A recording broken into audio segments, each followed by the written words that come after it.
we're going to go through the pre-tournament best 11, picking and choosing from the squads available to make the best 11. And then I might have some comments line for line. Just a little bit. Lahoud. So yeah. Give me your best 11, starting with the goalkeeper. Okay, so I know we're already going to get into this. So, look, I'm a big Morocco fan, big advocate for Morocco. Not as big as you, but I'm going with Ronwen Williams. I think he's the best goalkeeper right now in the continent of Africa. Proved it last AFCON. Was a big part of South Africa's success to get to a semifinal.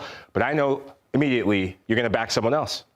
For me, there's no better African goalkeeper at the moment than Yassine Bounou. I mean, Ronwen Williams, granted, I think he came up on all of our radars in the last AFCON. In a couple of penalty kick shootouts, you can almost call him a specialist, right? Yeah. I think Yassine Bounou also has that in his locker, being that type of specialist. He is an imposing goalkeeper. And I feel sometimes when players leave Europe and go to a Saudi, go to a Major League Soccer, their craft drops, the strength of their craft becomes a little bit more dull. I don't think Yassine Bounou has, and I think he showed it at the Club World Cup, why he's still a top-level goalkeeper. Yeah, I'm going to be interested to see how both of them go neck and neck. I think the gap is closed significantly. In the back line, this is where I think my picks are going to be pretty stable. Calvin Bassey is a good interesting option at left back, can play left back, has played there at different times. I know Fulham fans will definitely miss him in the Carabao Cup. Evan Ndika, I just love what I'm seeing from Evan Ndika at Roma. I think he's arguably one of the best defenders on the continent right now in Africa for both club and country. Chancel Mbemba, if you would have told me I would be saying this 3 seasons ago, Chancel Mbemba would be in my team of the week, I would have said, what mate are you drinking, Nico? You're crazy. Chancel Mbemba must be like your top 3 favorite players of all time to talk about. You mentioned him so much. I know. Well, because the last AFCON, I've seen such a maturation in him. And what we love about DR Congo, what I love about DR Congo is it starts with him at the back. His maturation, his leadership is a big reason why DR Congo will be at the World Cup coming next summer. Yeah. And you can't leave the reigning African Football of the Year out in Achraf Hakimi. But if there was some maybe decisions or players you would pull out, who would it be? Yeah, listen, by the way, this is totally testing your guys' and our guys' knowledge of FIFA tri-codes. RSA, Republic of South Africa, COD, it's a Democratic Republic of Congo, Ivory Coast for Evan Ndika, Nigeria for Bassey, and Morocco for Hakimi. I'm going to go ahead and add another DRC player. I'm going to shift Hakimi to the left because he's so versatile. Bassey's gone, and I'm going Aaron Wan-Bissaka as my right wing back for DRC. And then, sorry, I'm probably dropping Evan Ndika, and I'm putting Niakite. You know him from Senegal. You also know him from Lyon. He has been a stalwart in the back. This is Wan-Bissaka. I'm doing a little bit of a shift, but Niakite has played for Lyon for several seasons now, has been very good and consistent at the back, and I think he has a lot of potential. I mean, I think the glaring omission here would be like a Koulibaly.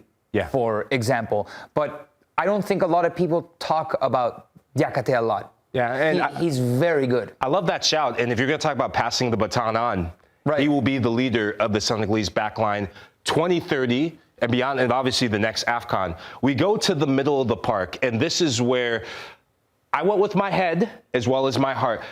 Teboho Makwena is outstanding. I think he's the most underrated midfielder in Africa right now. We don't talk enough about him. Made the African Cup of Nations tournament team last campaign, and I got to see him up close and personal with Mamelodi Sundowns this summer in the Club World Cup. He's the real deal, and he would be that stability for South Africa. And in this team, Ismaila Sarr, you can't leave him out.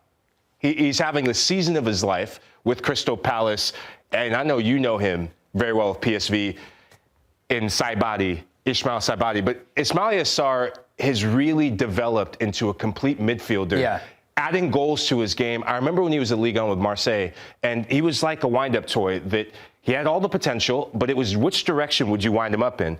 Oftentimes going the wrong way like this, but now Oliver Glasner has a midfielder that could be in the conversation for one of the top midfielders in Africa right now. Okay, I think an obvious omission is Carlos Baleba in the midfield. But I'm going to go with a more fun choice, a player that we might fall in love with post-AFCON and then focus a little bit more on. Ibrahim Maza, who's playing in his very first season at Bayer Leverkusen. I've actually liked him. He's kind of gone under the radar of all the signings. He's 20 years old, plays in that position for the Algerian national team. I would put him in the midfield there. So just keep an eye out. Algeria has a couple of players that are interesting. Hadj Moussa won't be starting. We've talked a lot about Hadj Moussa playing for Feyenoord. It feels like he still needs a little bit more maturing in the football sense, right? Mahrez is going to start over him. But if there's ever a passing of the baton moment, just keep an eye on him for the future. Maybe not for the World Cup, but he comes in. It's the sub that Algeria makes is often on that side. But a guy that is consistent is Matza in that midfield, in that position. So I just keep an eye out for the young Algerian in that part of the park. I know Borussia Dortmund fans would love to have a player like him scored an absolute worldie this season in terms of some of his appearances for Bayer Leverkusen. Now we're going to go up top. And before I do, give a big shout out to Carlos Baleba, because if Manchester United is on your radar, if they want to pay all the big money, then you got to get a mention. Victor Osimhen definitely in. Sadio Mané, I couldn't keep Mané out, but I went with Ahmad Diallo, Côte d'Ivoire, ahead of Mohamed Salah. This is Ahmad's time, Nico. Tell me I'm crazy. Tell him I don't think I'm crazy for this. I mean, Michael Slot over here, dropping Mo Salah. What are you doing, bro? Can I shave my head and get the bald wig? Bro. Explain your decision. This is ridiculous. He's arguably been Manchester United's best player this season alongside Bruno Fernandes.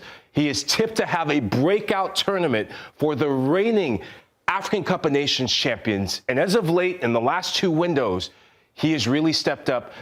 The front line of Côte d'Ivoire is going to be built around him.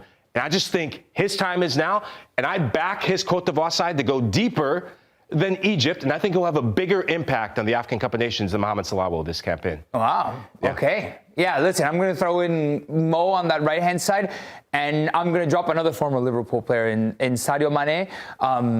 And I'm going to, again, choose a relatively unknown name. Maybe Chelsea fans know of Jenny Katamo, the Mozambique player, but I see a lot of quality in him. And I think he has extreme potential. And I feel like we've done Senegal solid in this 11. We've mentioned a lot of their players. So I want to throw in somebody that the wider world might not know. Katamo, if you told me real deal or not, I'd put a lot of chips in the real deal conversation for, I think he's 20 years old and already sold to Chelsea. Oof. So, AFCON. Who wins it? Senegal. Okay.